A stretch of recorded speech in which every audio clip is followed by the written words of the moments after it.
Ele fechou o portão, olhou para mim como se estivesse me entregando a uma promessa e disse devagar: "Não sai de casa, tá? Volto em 2 dias." Sorriu, ajeitou a mala e foi embora. Naquele sorriso havia tantas coisas que eu pensei pertencerem a nós: segurança, rotina, cuidado, que só percebi a falta delas depois que o portão bateu e o silêncio da rua voltou ao lugar. Meu nome é Marina, tenho 30 e poucos anos, casei com o Ricardo há 5, e o menino que eu sempre chamei de meu filho é para todo mundo apenas o Té. Olhos grandes, sorriso difícil e uma cadeira que fazia as visitas baixarem o tom de voz como se ali estivesse algo frágil demais para o mundo. Todo mundo acreditava que ele precisava de mim para tudo. Eu acreditei nisso também. A cama arrumada, as pílulas na caixinha, o banho com 2 pessoas, era assim que eram nossos dias. Era assim que eu achava que protegia aquela casa. Quando a porta do carro estalou e o motor sumiu ao virar a esquina, um alívio bobo me atravessou. Coisas pequenas me alegriam. O silêncio da TV desligada, a luz que batia no balcão da cozinha, o cheiro do pão que eu ainda ia assar. Deixei a janela entreaberta porque sempre gostei do vento batendo nas cortinas. Té estava encostado na poltrona junto à estante, enrolado em um cobertor. Ele ficou me olhando a manhã inteira com uma atenção que eu raramente via nos outros. Uma atenção que não era infantil nem de doente. Era observadora. Eu me levantei devagar, encostei a mão no braço da poltrona como se fosse uma confirmação da minha presença ali. "O que queres para o café?" perguntei. Ele moveu os olhos e deu um sorriso pequeno, só nos cantos. "O que você quiser", respondeu com a voz mansa que eu conhecia de cor. As primeiras horas foram quase ordens do habitual. Arrumar a cozinha, colocar a máquina para lavar, checar se os remédios estavam organizados. Ricardo sempre gostou de controlar as coisas pequenas. Gostava de uma gaveta sempre no mesmo lugar, de calendários com marcações. Ele disse uma vez, meio risonho, que era da família dos arquitetos. "Gosto de controlar a forma como as pessoas vivem", ele brincou. Mas havia algo frio no modo como ele pronunciou controlar. Eu não liguei muito. A gente se apaixona por gestos, por projetos futuros, por declarações que a gente quer ouvir. Por volta do meio-dia, eu estava com a massa do almoço na bancada quando notei algo no ar. Não era cheiro de comida. Era um odor que me fez franzir o nariz. Algo aderente e metálico. Um cheiro que eu só conhecia de relatos vagos que as pessoas usam para descrever vazamento. Chamei o nome do Té como se fosse rotineiro. Ele virou a cabeça e, pela primeira vez o dia, os olhos brilhavam com outra coisa. Atenção calculada. "Tá sentindo?" eu perguntei, e ele apenas assentiu com a cabeça, sem pressa. A princípio pensei que era a panela no fogão. Algum tempero queimado, bobagens de dona de casa. Abri a janela, deixei a varanda respirar. A sensação de normalidade voltou. O almoço ficou pronto. Sentei com ele, cutuquei a colher na comida. Ele comeu lentamente, com a mesma delicadeza demonstrada nos últimos anos, e eu me senti satisfeita por estar sendo útil. É estranho como a rotina cria uma bolha de negação. Dá para viver meses sem olhar para além do que parece habitual. Há pequenas coisas que eu lembro hoje com precisão cirúrgica. A maneira com que o Ricardo guardava a chave num pote de cerâmica azul, o cadeado enorme que ele impôs no portão porque dizia que era segurança, a insistência em ter todas as câmeras apontadas para a rua e para o corredor. Ele dizia que era paranoia de arquiteto. À noite, revisava as imagens como quem revisa um mapa. Eu achava disso um capricho engraçado. A sensação de ser observada vinha junto com o conforto. Ele me olhava como se fosse o guardião da casa, e eu deixava que fosse. Quando o telefone tocou, era apenas a secretária do escritório avisando de um atraso num projeto. Ricardo mandou mensagem. Ele sempre mandava mensagens curtas. "Tudo certo, volto terça, te amo." Eu respondi com um emoji e um beijo. Pensei em desligar o celular, me deixar levar pela leitura. Foi o que eu fiz. Mas o tempo, aquilo que eu achava mole e seguro, tem um jeito de mostrar rachaduras. Meus pés ficaram pesados de repente. Minha visão se enchia de pequenas faixas de luz. Ouvi um som. tênue, quase uma respiração vinda da cozinha. Um chiado. Té! Clamei. Nada. Caminhei até a porta do corredor. O ar estava mais denso. Parecia que alguém havia jogado um cobertor sobre o mundo. Respirei rápido algumas vezes e a sala girou. E então veio a falta. Um vazio no estômago, uma pressão nos olhos. Apoiei a mão no balcão e lembrei de uma cena qualquer de filme, quando a personagem desmaia no momento errado. Era bizarro. Eu estava no meio de uma cozinha que cheirava a pão, com a luz do sul batendo, e minha cabeça entrava em um buraco. A última lembrança foi de ver os olhos do Té enormes, concentrados, e de sentir um braço forte que me segurava pelos ombros. Quando acordei, a casa estava escura como se fosse noite e eu estava no sofá da sala com o cobertor por cima. Minha testa doía, a respiração estava pesada. Achei que tinha desmaiado e me sentido ridícula. Tá tudo bem? Tentei perguntar com a voz atolada. Uma luz acendeu devagar. O rosto do Té apareceu no meu campo de visão como uma estátua que se mexesse. Ele estava molhado de suor na testa, o cabelo arrepiado, as mãos marcadas de poeira, como se tivesse se esforçado demais. Você apagou, disse ele sério. A voz dele não tinha a passividade costumeira, era urgente. Fiquei mexendo nos registros e quando o cheiro começou a subir, eu vim correndo. Ele ajudou-me a sentar com a calma de quem praticou aquele movimento muitas vezes, mas eu não lembrava de tê-lo visto antes. Nunca havia sentido tanta firmeza naquele corpo que todos viam como dependente. Foi quando ele tirou do bolso um aparelho pequeno, não maior que uma caixa de fósforos. Ouve, pediu, e apertou um botão. Não foi preciso que eu escutasse palavras longas para entender que algo quebrou dentro de mim. No pequeno alto-falante, uma voz familiar, não, a voz do Ricardo, dizia coisas como: tem que parecer natural, um pequeno vazamento, ninguém vai desconfiar. Havia outra voz, feminina, mais ríspida, uma risada baixa.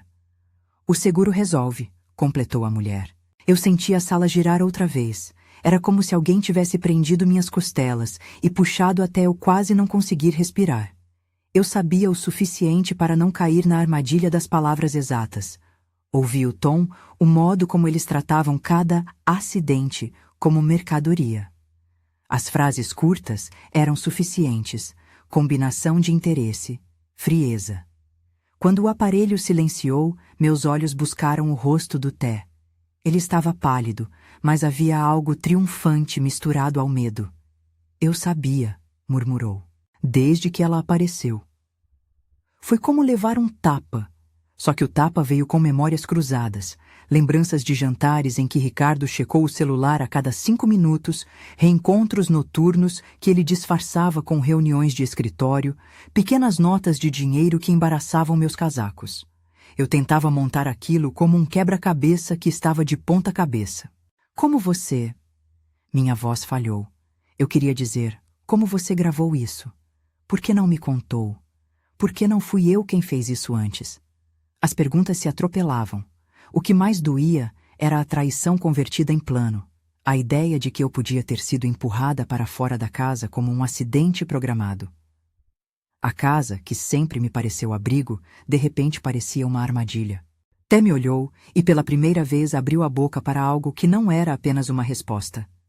Eu tinha que guardar até ter certeza, disse. Ele fala alto demais perto da mãe. A palavra mãe saiu de um lugar antigo. Era tensa, cheia de história.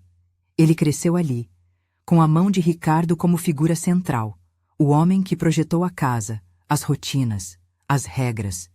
Eu não sabia, não podia saber, quantas vezes ele tinha ouvido sussurros no corredor durante a noite. Ele sempre foi diferente. Quando chegou com 3 anos, vinha de um lugar onde as pessoas falavam pouco e castigavam muito. Aprendeu a falar com os olhos, a calcular o tempo entre batidas na porta. Eu achava que a cadeira tinha calado algo, que a lentidão era consequência de um corpo quebrado. Nunca imaginei que fosse uma estratégia. Nunca imaginei que um menino pudesse arquitetar paciência o suficiente para esperar o momento certo. O que ele mostrou a seguir não foi apenas o aparelho. Tirou um tablet debaixo do cobertor e me mostrou imagens, mensagens trocadas entre duas contas, fotos de encontros furtivos, uma que me apertou o peito, Camila com a mão na barriga, hipóteses de família sendo costuradas como se nada fosse comigo. O cabelo de Camila estava diferente, o rosto mais cheio. Havia no olhar dela um traço de vitória. A imagem me doeu de uma forma física, como se alguém tivesse plantado um espinho sob a pele. Não vou transcrever essas mensagens. Vou dizer o essencial. Havia planejamento. Havia um conjunto de pequenos gestos que, somados, poderiam transformar uma casa num cenário para um acidente. E havia a frieza de quem já contava com o dinheiro do seguro, como se fosse um prêmio conquistado. Você sabia o que ele era capaz? Perguntei, lembrando de jantares em silêncio, de uma violência que sempre vinha vestida de conveniência. Ele assentiu. Desde que ela apareceu, eu ouvi a conversa quando ele acreditou que eu dormia. Ele falou coisas que... Marina, ele falou como se a vida fosse um orçamento. A voz do Té quebrou em pedaços. Havia uma amargura que eu não deveria ter coragem de sentir por um menino que tanto sofrimento já passou, mas sentia. Meu primeiro impulso foi correr para o telefone, abrir contato com alguém, polícia, um amigo, até mesmo a família do Ricardo. Mas havia um medo novo em mim. E se eu me precipitar e for tarde demais? E se eles notarem que eu descobri algo e adiantarem o que estava escrito no plano? O que me prendia era a sensação de que, naquele momento, qualquer movimento brusco podia derrubar tudo. Era uma armadilha que precisava ser desarmada com cuidado, e eu não sabia a regra do jogo. Té veio para perto e sentou no braço do sofá. Havia uma calma nele que eu nunca tinha visto. A gente precisa fazer duas coisas, disse ele. Proteger você e provar isso para quem importa. Não havia arrogância, apenas uma determinação fria que poderia ser confundida com raiva. Eu sei que você acha que eu sou fraco, mas eu não sou. Aprendi coisas, fingi muito, Marina. Foi a forma mais segura de ficar perto. Ele tocou minha mão, com dedos que agora eu via como fortes, marcados por pequenas cicatrizes que escondiam histórias. Ele contou, em frascos curtos de frases, como começou a desconfiar de Ricardo. Mudanças pequenas no comportamento, reuniões noturnas, o modo como a amante reaparecia sempre com desculpas. Começou a gravar por acaso, primeiro trechos de conversas no quintal, depois vozes que falavam de um acidente bem feito. Aprendeu a manejar aparelhos, não tecnicismos, apenas o suficiente para guardar evidências. E fingiu, porque fingir lhe dava tempo. Havia nisso tudo um nó de culpa e de orgulho. Eu quis abraçá-lo e chorar, e bater no Ricardo até doer, tudo ao mesmo tempo. Em vez disso, sentei imóvel, enquanto ele colocava as provas na minha mão. As imagens, as vozes, os trechos das mensagens, tudo era uma linha que ligava intenção à ação. Saber que alguém planejava te matar por dinheiro é uma coisa que você não imagina sofrer. A imaginação estica, mas não alcança o buraco onde essa realidade se aloja. Eu senti náusea e uma clareza cortante. Eu precisava agir, mas como? Ele disse alguma coisa sobre deixar tudo arrumado quando o bebê nascer? Perguntei com a voz cortada. Ele assentiu. Disse que seria a melhor solução. Ela falou que conseguiria o dinheiro. Ouvir aquilo foi como assistir alguém queima um retrato da tua vida. As opções se reduziram a ações calculadas, frias ou a entrega ao medo. Respirei fundo. Tive vontade de pegar o telefone e ligar para alguém que tivesse poder. Mas o Té puxou meu olhar para as câmeras no canto da sala, para a internet que zumbia como uma presença. Eu já mandei uma cópia de tudo para um lugar seguro, afirmou. Não pediu para eu acreditar, apenas colocou a mão no meu ombro, firme. Se sumirem comigo, tem prova. Se eu sumir, você tem o que precisa. A ideia de que ele pudesse ser o planejador do próprio salvamento me deu calafrios. Mas havia uma estratégia ali. Não violência, não vingança gratuita, mas sobrevivência. Ele não queria destruir, queria expor. Essa diferença me parecia essencial. Porque eu não queria transformar minha casa num espetáculo de justiça com as próprias mãos. Queria que pessoas com treinamento fizessem justiça. Eu queria provas.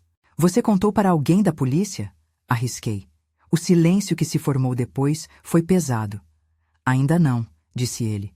Se eu tivesse certeza de que isso era verdade e que você estaria segura, eu teria ligado.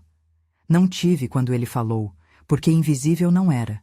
Ele sabia que eu ouvia. Eu precisava ter um plano. As palavras vieram com urgência, como quem explica uma desculpa. Havia tantas perguntas. Por que me manter no escuro? Por que deixar que Ricardo continuasse vivendo normalmente? Por que essa paciência toda? Ele me explicou com sofreguidão. Paciência era segurança. Mostrou que havia momentos em que a farsa o protegia. Quando todos achavam que ele não era capaz, ele ouviu. Quando todos esqueciam de trancar uma conversa, ele gravou. Quando a casa parecia segura demais, ele se escondia para ouvir. A idade, a fragilidade, tudo era uma vestimenta que o deixava invisível. E invisibilidade protege às vezes. Aquela tarde evoluiu em um turbilhão de sensações. Eu me senti traída, pequena, enjeitada, e mais que isso, escola de uma verdade que demorara a chegar. Mas outra coisa cresceu. Uma sede de proteção que me fazia esquecer o desconforto da traição. Se havia alguém a proteger na casa, era o corpo que eu cuidara sem saber de um cérebro estratégico. Eu queria agir com cuidado, com a mesma paciência que Té usara. A raiva precisava virar plano, não ação cega. Fizemos algo quase infantil. Sentamos no chão da sala, de frente um para o outro, como se fôssemos combinar um jogo. Ele me explicou, sem entrar em tecnicalidades, como manteríamos a aparência de normalidade até que tivéssemos provas suficientes. Vamos fingir que nada aconteceu, disse ele. Ele volta à noite e vai achar que a casa é a mesma. A gente vai parecer frágil e confusa, como sempre fomos. Eu queria gritar que não seria justo, que eu merecia gritar e chorar na rua, mas entendi o cálculo. Se eu abrisse a boca, se eu procurasse ajuda de qualquer jeito, eu poderia colocar em risco as poucas cartas que Té tinha em mãos. Gravações, imagens, registros que só teriam força se viessem de fontes críveis. Se ele pode planejar um assassinato, imagina o que ele fará se percebe que fomos avisados, disse ele. Não pediu minha concordância. Dominou o cenário com uma seriedade que me fez perceber que eu já não era só a vítima. Você confia em mim? Perguntou, e havia nesse simples pedido mais do que uma interrogação. Havia a urgência de uma aliança. Confie. Era uma palavra que eu carregara como um fardo e que agora pesava diferente. Olhei para seu rosto. O menino que eu conhecia e que eu amparava com tanto zelo, e vi alguém cansado de esperar justiça alheia. Vi a dureza de quem aprendeu a sobreviver. Confio, disse eu, e a palavra foi pequena demais e exata demais. Antes de qualquer coisa, fiz o que qualquer pessoa faria. Limpei a casa, deixei a cozinha exatamente como estava, organizei os remédios numa posição que Ricardo sempre aprovou. Se éramos para fingir bem. Arrumei a gaveta da chave, deixei o pote de cerâmica onde costumava ficar. Não por ele, não só por ele, mas porque automações pequenas reconstituíam a normalidade que Ricardo queria ver. E a normalidade, por um tempo, seria nossa arma. Foi então que eu vi um vulto na rua, uma sombra que não combinava com o movimento do portão. Parei por um segundo, como se tivesse ouvido o vento sussurrar um aviso. O coração começou a martelar na garganta com uma pressa que não autorizava raciocínio. Ele volta hoje? Perguntei. O Té olhou para a janela e seus olhos se transformaram num farol de determinação. Não sei, respondeu. Mas eu não quero que ele perceba nada diferente. E foi ali, naquele instante, com a cortina ainda entreaberta e o sol pálido, que tomamos a decisão mais perigosa. Manter tudo igual até que tivéssemos provas incontestáveis. Eu sentia o peso dessa escolha como um nó que se fechava na minha garganta. Seria preciso paciência, coragem e uma capacidade de fingir dor que eu não sabia se tinha. Se você está assistindo agora, comenta de que cidade você está. Quero sentir que não sou a única com histórias que acertam o peito.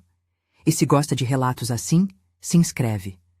Eu precisava daquela ligação com alguém do outro lado, a sensação de ser atendida por um mundo que existia além das paredes dessa casa. Depois que o vídeo pequeno ficou guardado no meu bolso, o Té levantou e foi até a mesa onde ficavam as chaves de carro. Pegou uma caneta e escreveu algo numa folha rasgada. Uma lista, um mapa, palavras curtas que pareciam mais uma oração do que um plano. Provas, cópia, contato seguro. Ele circundou uma palavra com força. Perícia. Li a letra dele. Tive vontade de rir do tamanho da esperança que cabia naquela palavra, mas o que veio foi um aperto no peito. Justiça parecia uma linha distante, mas havia um caminho para chegar até ela. Passamos o resto da tarde criando rotinas. Eu andava pela casa com passos medidos, conversando baixinho com o Té, fingindo a fragilidade que todos esperavam. Ele me guiava em cada gesto, como erguer a xícara, que história contar se alguém ligasse, como manter a expressão vazada e dócil. Era um tipo de teatro que eu nunca havia praticado, e a cada ensaio eu sentia crescer a percepção de que aquele papel podia salvar nossas vidas. À noite, quando o sol escorreu por trás das árvores, montei as camas como Ricardo gostava. Olhei as câmeras sem tocar nelas, apenas observando seus olhos artificiais brilhando. Havia uma distância entre nós e o que poderia acontecer, mas era uma distância que, pela primeira vez, eu estava disposta a atravessar. Té ficou olhando a rua com uma atenção quase paternal. Quando fechei a janela, a casa ficou reduzida ao som do ventilador e ao bater ocasional de um carro que passava. Deitei cedo, como se cansada demais para conspirar. No escuro, enquanto o teto absorvia o ruído das minhas preocupações, ouvi a voz do Té. Se ele perceber qualquer coisa, a gente corre para o plano B. Ele não explicou. Não precisava. Havia no modo como disse que a palavra plano não era mais um mistério. Era um instrumento. E eu me agarrei a essa ideia como alguém que se segura numa corda no alto de um abismo. Quando finalmente o sono veio, foi um sono com olhos, daqueles que não permitem sonhar. E em algum lugar entre o despertar e o noturno, eu sonhei com portas se abrindo e fechando, com chaves jogadas ao vento, imagens de confiança quebrada que pela primeira vez eu prometi a mim mesma consertar. O que eu ainda não sabia era o preço dessa reconstrução e se, depois de tudo, conseguiríamos nos considerar família de novo. Na manhã seguinte acordei com um ruído que não era do cotidiano. Um carro que parou na rua em marcha lenta. O som de uma porta sendo batida. Meu corpo, que parecia haver aprendido a dançar os passos de falsidade, congelou. Lá fora, o portão rangeu como quem abre um livro pesado. Ele pode ter voltado, sussurrei, e o sussurro parecia atravessar a casa inteira. O Té me olhou, os olhos de sempre agora forjando aço. Fica calma, disse. A gente faz o que combinou. Os minutos que se seguiram foram esticados como cordas tensas. Andei até a janela e vi o carro de Ricardo. Parecia mais enorme do que eu lembrava, a lataria brilhando um pouco demais sob o sol. Ele saiu do carro com uma sacola a tiracolo, como se trazesse apenas documentos. Ele fechou o portão atrás de si, sem pressa. E naquele gesto, que um dia eu acreditaria apenas simbólico, havia um risco que eu não sabia medir. Aí terminou o que eu posso contar por enquanto. A casa segurou o silêncio como se fosse um segredo partilhado. E eu, que me acostumei a viver num palco de aparências, finalmente entendi que por trás de cada sorriso pode haver uma armadilha. Agora, com o coração acelerado, eu e o Té aguardamos, prontos para transformar a nossa farsa em prova. E pela primeira vez desde que entrei naquela casa, senti que o controle poderia estar do nosso lado. Ele abriu o portão como quem retorna de uma viagem curta e sem importância. O cheiro de perfume que eu conhecia enchia o ar por alguns segundos antes de se misturar ao calor do carro. Ele entrou, deu 2 passos, me olhou como se fosse apenas conferir se tudo estava no lugar. Sorriu com aquela sobrancelha que sempre levantava quando queria ganhar uma discussão sem esforço. "E aí, minha flor?", disse. Beijou minha bochecha. Era o mesmo gesto que eu tinha visto tantas vezes, e por um instante a antiga confiança cobriu meu peito como um pano quente.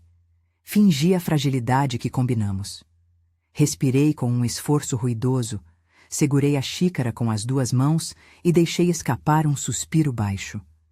Té estava ali, no sofá, com o cobertor no colo. Sua expressão era o retrato perfeito de quem precisava de cuidado.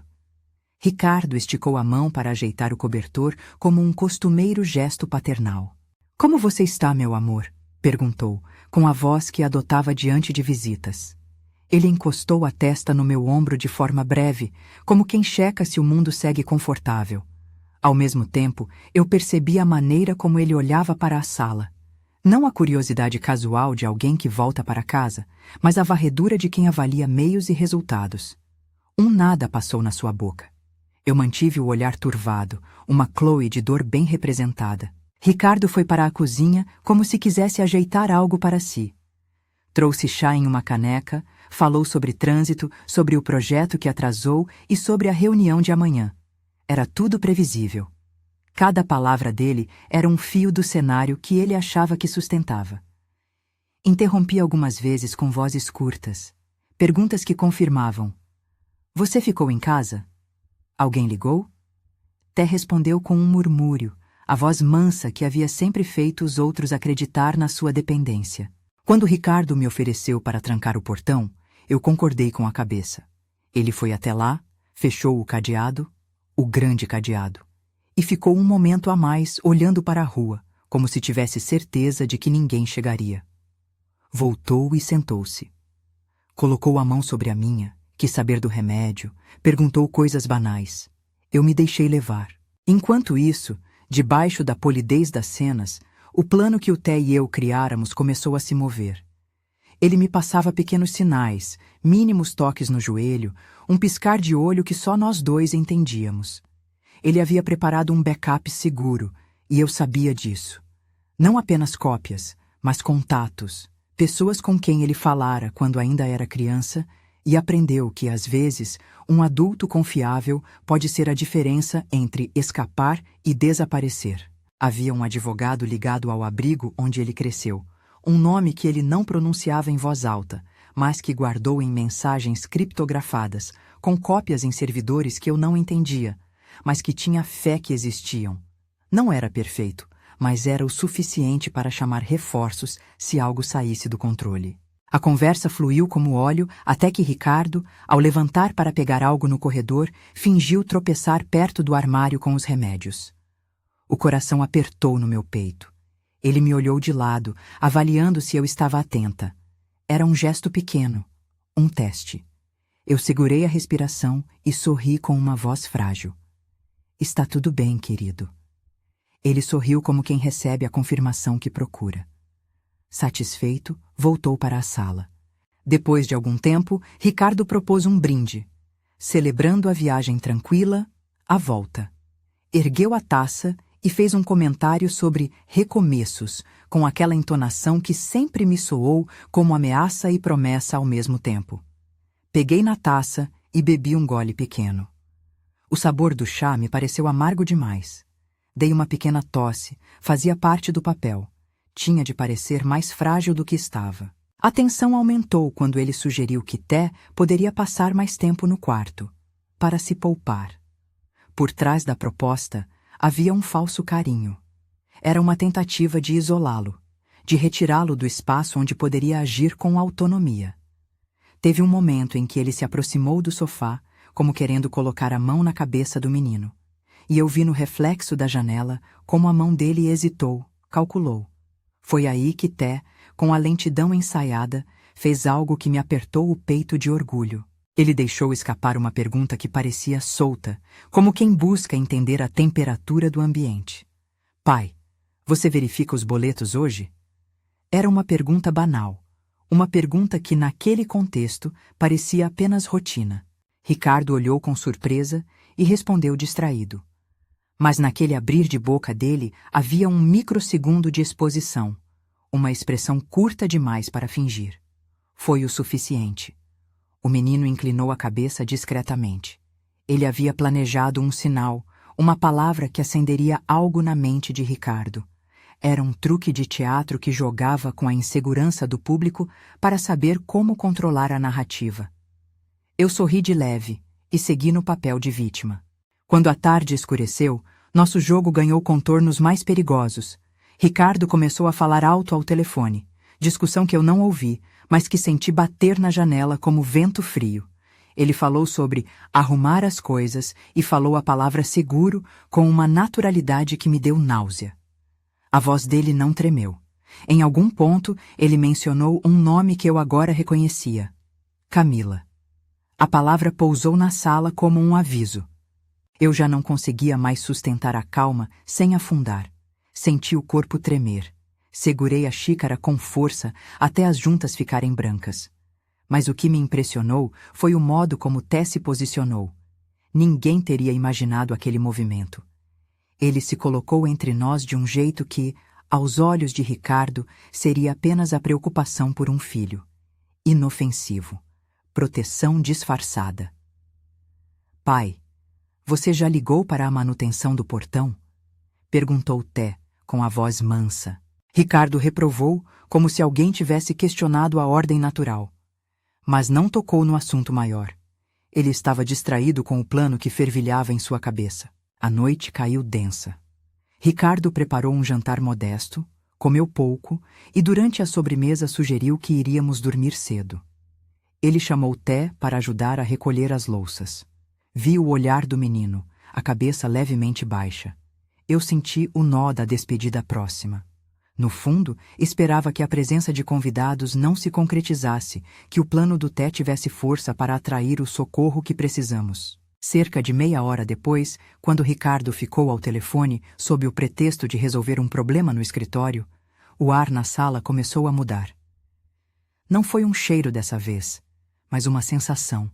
O som parecia abafado, como se o mundo tivesse colocado uma mão na boca da casa. Minhas vistas vacilaram. Repeti mentalmente os sinais que o Té me ensinara para mostrar que eu estava piorando. Lidar baixo, respiração pesada, olhar turvo. Ele ficou perto de mim, como se fosse incompetente de novo, e me ajudou a recostar o corpo no sofá. Tudo fazia parte do teatro que nos manteria vivos. Ricardo desligou o telefone, voltou e encontrou aquela cena arrumada.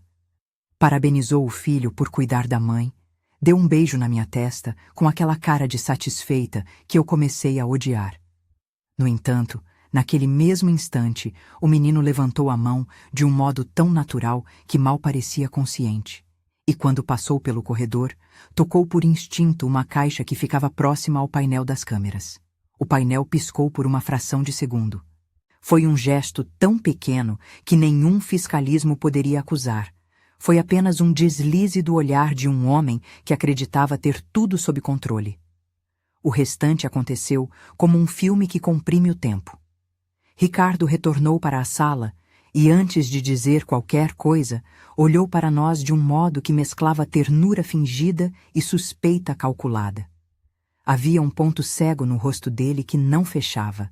Talvez porque as pequenas coisas no dia, uma mensagem, um som gravado, a mudança no comportamento do Té, tenham costurado um fio que ele não podia cortar. De repente, a fumaça começou a aparecer no teto, um fio tênue que subiu da cozinha. Eu senti o cheiro de algo sendo queimado. A sensação foi instantânea. As narinas picaram, a garganta arranhou. Ricardo se levantou como um foguete, foi até lá, abriu a porta e tudo se acelerou. Não vou ficar aqui descrevendo como o fogo começou.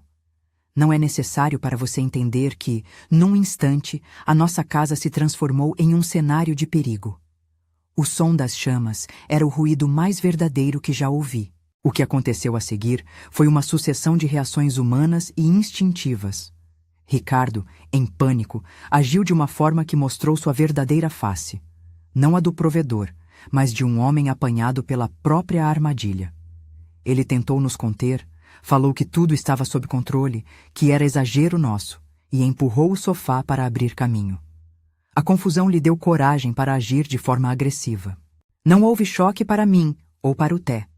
Houve a clara impressão de que a situação tinha virado jogo de vida ou morte. Té, que por anos interpretara a fraqueza para sobreviver, agora se moveu com uma decisão que só quem viveu 200 noites em silêncio poderia ter. Ele levantou-se e, com firmeza e sem tremor, segurou meu braço, puxou-me para a saída alternativa que havíamos combinado. No corredor, o calor já apertava, as chamas lambiam as cortinas como dedos vorazes. Ricardo tentou bloquear a porta. Houve empurra-empurra, gritos, voz alterada. Ele tentou usar a autoridade que sempre existira para moldar as pessoas ao redor. Agora, porém, sua autoridade virou acusação. Do lado de fora, o cheiro de fumaça cortou a noite. Gás e madeira queimando, uma mistura que me deixou tonta. Té me puxou mais forte e nós caímos no chão do quintal, tossindo, engasgando, mas vivos. O som chegou como sirenes distantes, e eu não sabia se era da rua ou o eco da minha própria cabeça gritando. Em meio ao turbilhão, recebi uma mensagem lacônica. Chegou. Era do contato do Té. Ele apertou o telefone e me mostrou a tela. A cópia das gravações que ele havia mandado e que não dependia da minha coragem. Agora estava nas mãos de alguém com autoridade. Havia também fotos, imagens, tudo com metadados e selos que juravam por uma cadeia de custódia que eu não compreendia, mas que senti como proteção. Ricardo percebeu que havia algo diferente. Seus olhos, que antes de tudo eram de dono do mundo, agora estavam vazios. Ele tentou gritar, exigiu que Té voltasse para dentro e pegasse algo. Mas a casa pegava fogo com voracidade, e eu vi nele um desespero que o transformou. Ele virou-se para Camila, que naquela noite apareceu como quem não esperaria problemas. Mas sua presença foi um espelho da culpa. Havia no rosto dela o pânico e a compreensão de que algo havia escapado do controle. Não vou glorificar o que veio depois. Houve empurra-empurra, houve um confronto que teve em si uma violência tensa, mas sem imagens grotescas que descrevam machucados em detalhes. Houve o ruir de máscaras. Ricardo tentou fugir. Camila tentou o mesmo, mas o som das sirenes se fez próximo e foram os policiais e os bombeiros que vieram primeiro. Não por acaso, mas porque as evidências já haviam sido encaminhadas. Foi o tempo técnico da justiça que conteve o impulso cego de vingança. Quando a polícia entrou, a cena era de caos. A casa ardendo, pessoas tossindo, corpos confusos. Ricardo foi detido. Não porque eu fui heroína que segurou um homem armado, porque havia provas concretas, porque o contato do Té tinha confirmado as gravações e as mensagens. E porque o fogo, que poderia ter sido apenas um acidente, encontrou um contexto que mudou tudo. A perícia chegaria depois. Para nós, naquele momento, o mais urgente foi respirar e tentar entender que tudo, enfim, tinha um começo de fim. A investigação foi rápida, embora tudo tenha demorado o que qualquer processo demora. Havia testemunhas, vizinhos que ouviram discussões, a senhora da esquina que viu uma movimentação estranha, o entregador que registrou uma conversa. Havia materiais, gravações, mensagens, fotos.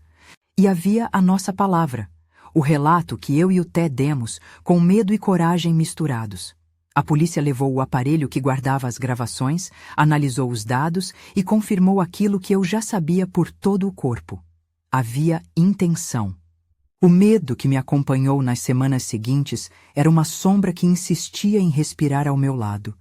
Havia momentos em que eu acordava pulando de cama, esperando que Ricardo estivesse à espreita. Mas também havia o conforto estranho de saber que a verdade, agora, não era só minha. A família de Ricardo desandou em discussões públicas, em depoimentos que tentavam proteger a própria imagem.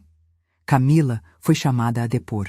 Havia nela um reflexo de alguém que, quando confrontada, não sabia a que se agarrar.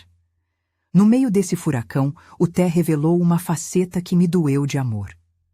Quando as pessoas começaram a perguntar por que ele não havia chamado a polícia antes, ele respondeu com uma calma que quebrou minha garganta. Eu tentei. Só que ele percebe. Eu precisava de provas. Provas que resistissem ao papel que ele poderia contar. Era uma resposta que juntava feridas antigas e uma maturidade que não deveria ser de uma criança. Ele falou também sobre como aprendeu a engolir sua própria voz para escutar a dos outros, e por isso sabia que, para provar, precisava de coisas que pudessem ser verificadas. O processo seguiu. No tribunal, as gravações foram reproduzidas. Ouvir a voz fria de Ricardo planejar coisas com Camila foi uma experiência de amputação. A pessoa que eu amara foi reduzida àquilo que a sua própria boca confessara. Eu testemunhei. Respirava devagar. O juiz ouviu, as testemunhas falaram, e a justiça, lenta e humana, fez o seu trabalho. Ricardo foi condenado. Camila também teve a sua parte de culpa reconhecida. A sentença não apagou o que vivemos, mas foi uma forma de dizer que, no mínimo, a sociedade não aceitaria que vidas fossem negociadas por apólices. A recuperação depois do incêndio foi um trabalho de nós dois, o Té e eu. A casa precisava ser restaurada, o corpo precisava de repouso, mas mais do que isso, precisávamos resgatar a própria vida cotidiana. Aprendemos a transformar os quartos vazios em espaços de história. Preenchemos cada canto com objetos que nos lembravam que a casa, apesar de tudo, podia ser lar. Houve sessões, conversas difíceis, silêncio que se transformava em lágrimas compartilhadas. Nós dois precisávamos aprender nomes novos para coisas antigas. A palavra mãe, que eu queria merecer com a pele e não com atos forçados. A palavra filho, que o Té, mais do que ninguém, agora aceitava de um jeito que parecia natural. Algumas pessoas nos julgaram por formas que não convém explicar. Outras nos ofereceram abrigo, comida, voz. A rede que se estende quando a crise vem foi o que nos manteve de pé. Vizinhos que trouxeram sopa, a mulher da igreja que costurou lençóis, um advogado que abriu mão de horas para nos orientar. Foi tudo pequeno e essencial. Não era heroísmo, era humanidade. Meses depois veio a adoção. Foi um dia leve, com sol atravessando as janelas, como se permitisse que dias novos pudessem nascer.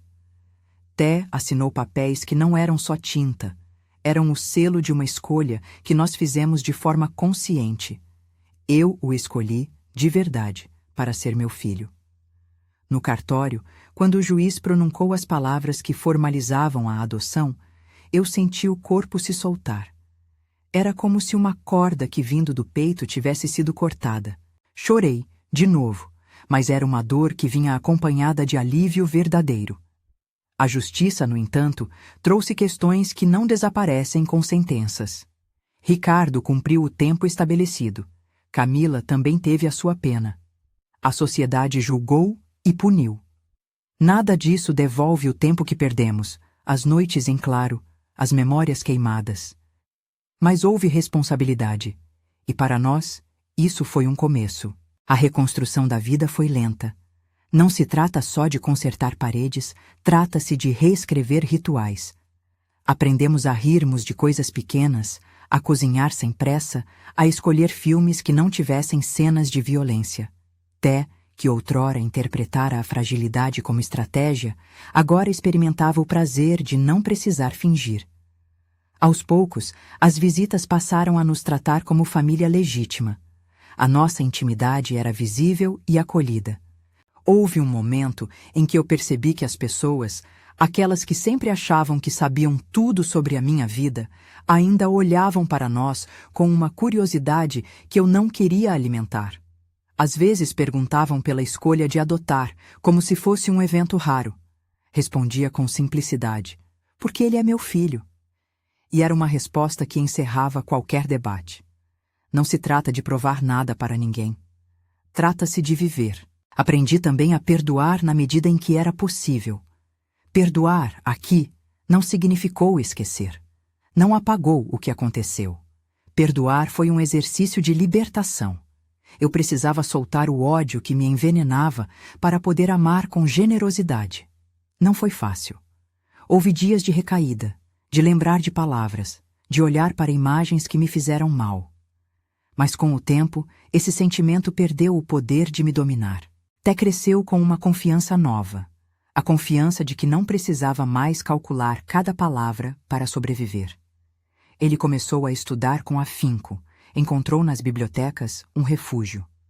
A cadeira que antes o definiu já não era mais um símbolo de limitação pública, mas um objeto que ele usava quando quis, com autonomia. Ele brincava, estudava e me ensinou também a aceitar a fragilidade como algo humano, não como sinônimo de fraqueza. Uma manhã, alguns anos depois, acordei com um cheiro de pão no ar. Levantei-me e vi o Té naquela cozinha, maior, a cortina desenhada pelos raios de sol. Ele tinha um avental que eu mesma havia costurado. Sorriu e disse: "Mãe, hoje eu faço o café." Foi um lance simples, mas que me perfurou de amor. Não era só o gesto do filho que fizera parte da minha vida.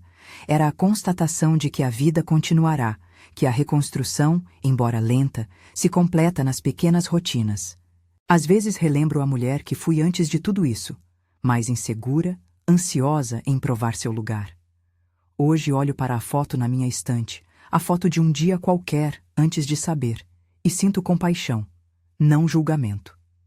Ela fez o que pôde com as ferramentas que tinha. Eu a acolho.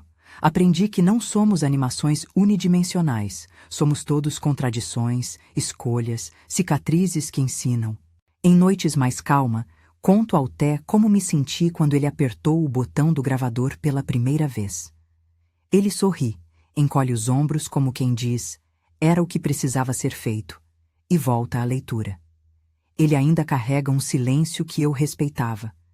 A memória de quem usou a própria fragilidade como esconderijo para ouvir causas que os outros ignoravam. Essa história que agora contamos em voz alta não é só a nossa narrativa de dor. É um fio que conecta quem fomos a quem somos. Fechar a porta para o passado não é apagar. É colocar objetos antigos numa caixa e escolher quando abrir. Eu ainda tenho a caixa com o pote de cerâmica azul, com a chave que um dia guardou o controle de tudo. Às vezes atiro do armário, olho, e lembro que segurança não é ter tudo trancado, mas saber com quem contar quando não se sabe mais o que fazer. A maternidade que encontrei com Té é feita de rotinas simples. Acordar cedo, preparar o pão, acompanhá-lo na escola, perguntar como foi o dia, ouvir as pequenas frustrações. Não há heroísmo nas tarefas. Há apenas presença. E essa presença é o que me define hoje. Se me perguntarem o que eu faria diferente, respondo: eu me ouviria mais cedo. Não seria máscula frase para culpabilizar. Seria um convite à intuição. E digo também que não tenho arrependimento por termos usado a inteligência e a paciência para nos salvar. Em um mundo que frequentemente exige de mulheres a ordem de serem pequenas para serem aceitas, nós decidimos ser verdadeiras para sermos inteiras. Não espere de mim uma promessa de que nunca mais sentirei medo. O medo pode bater à porta, e nós abrimos um pouco a janela para ver o vento. O que me transformou foi a convicção de que, mesmo no pior dos dias, há pessoas e processos que podem amparar. Eu e o Té nos tornamos uma família não pelo papel, mas pela escolha diária de cuidar, de reparar, de amar. Finalmente, se você chegou até aqui ouvindo essa história, quero que saiba que a verdade nem sempre aparece de imediato. Às vezes, ela precisa de paciência para se revelar, de coragem para ser enfrentada e de pessoas de confiança para torná-la pública. Té me ensinou que a fragilidade pode ser um manto poderoso quando é usada para proteger a si mesmo até que o momento de agir chegue. Se essa história tocou você, deixa nos comentários o que faria se estivesse em meu lugar. Compartilha com alguém que precisa ouvir sobre coragem e reconstrução. Se inscreve no canal para mais relatos como este. Agradeço por ter me acompanhado, por ver, por sentir, por acreditar que a vida pode ser remontada, pedaço por pedaço, com paciência e amor.